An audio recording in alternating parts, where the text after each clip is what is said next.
How to split music or audio on your BN Video Editor application on your Android phone. If you found this video helpful, please hit the like button, subscribe, and turn on the notification bell for more video like this.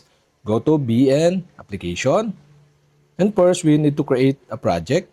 Tap the plus sign on the lower right side on your screen, and tap the video, and insert the video you want to use. So for my example, I use these two video.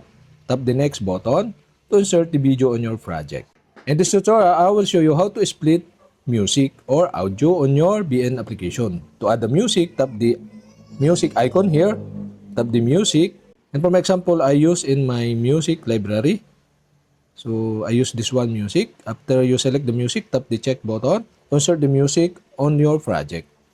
To split the music, so for my example, I split here the music, tap the music, and tap the split button below. As you can see, we have successfully split the music. So there are two layers of music here. So another, if you split again here and delete this music, as you can see, there are gap between these two layers of music.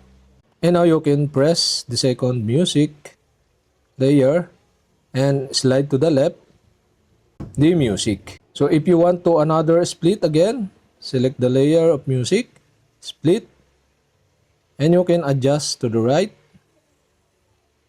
to separate this music.